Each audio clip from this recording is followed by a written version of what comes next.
สวัสดีมื้อนี้มาพบกับพระศรีโหบุญมีสุประเสริฐเส้นเก่าเส้นเคยเนาะพระสุสฟ้ามาดูมาส้มบรรยากาศตามทงไห้ทงหน้าเนาะตามทงไห้ทงหน้า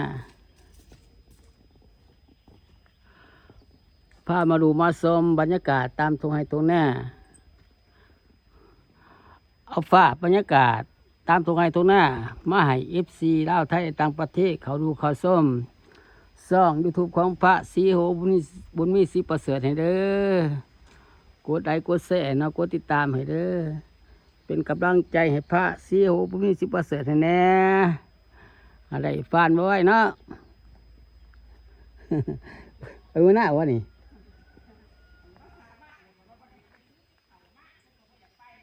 เพิ่นบ่อยากไป เอาเขาออกมาหน้าบ่เสร็จ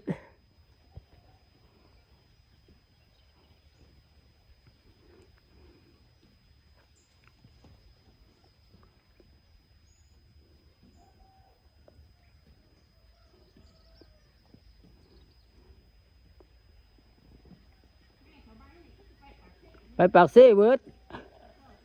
ดสุคนมีแต่ทำไมไปเลี้ยงงัว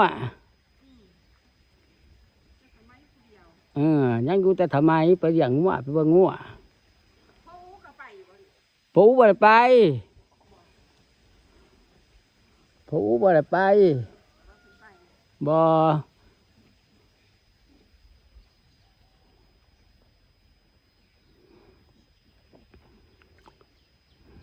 พามาดูมาส้มบรรยากาศตามตรงให้ตรงหน้าเนาะ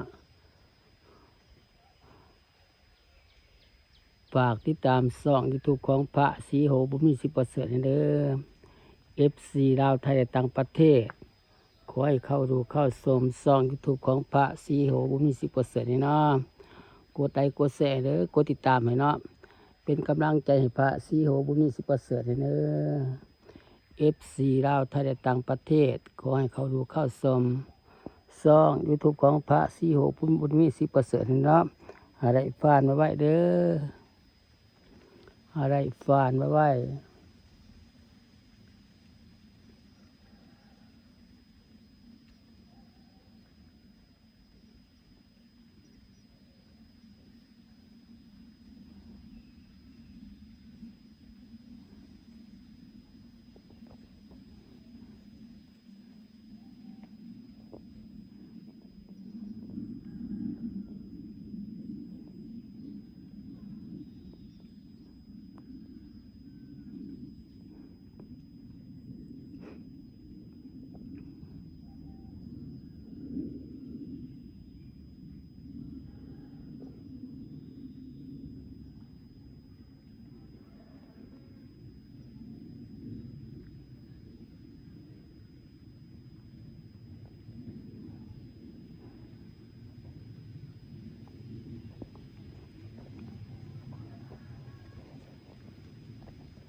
เอาภาพบรรยากาศ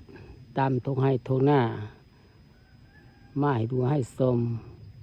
ให้ FC ลาวไทยต่างประเทศเขาดูเข้าชมช่อง YouTube ของพระศรีโหบุญมีศรีประเสริฐเด้อ FC ลาวไทยและต่างประเทศ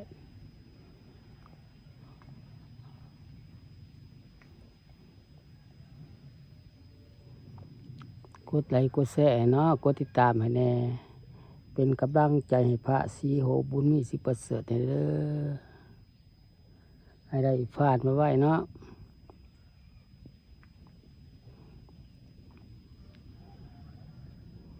ฝากบรรยากาศตามตรงไหนตรงหน้าอยู่ที่บ้านห้างแห่งเมืองคงสโรนแข็งสารวัตรไล่เอาภาพบรรยากาศตามตรงไหนตรงหน้ามาให้ดูให้ชมให้ FC ลาวไทยต่างประเทศเขาดูเขาส้มส่อง YouTube ของพระศรีโหบุญมีศรีประเสริฐให้เด้อกดไลค์กดแชร์เนาะกดติดตามให้เนาะ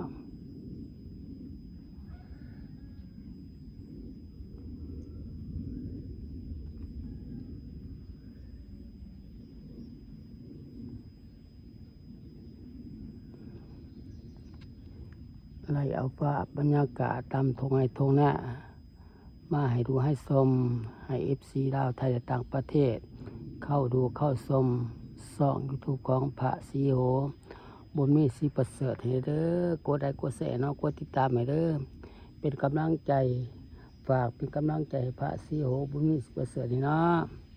คลิปนี้กับพระสุกราไปก่อนเอาไว้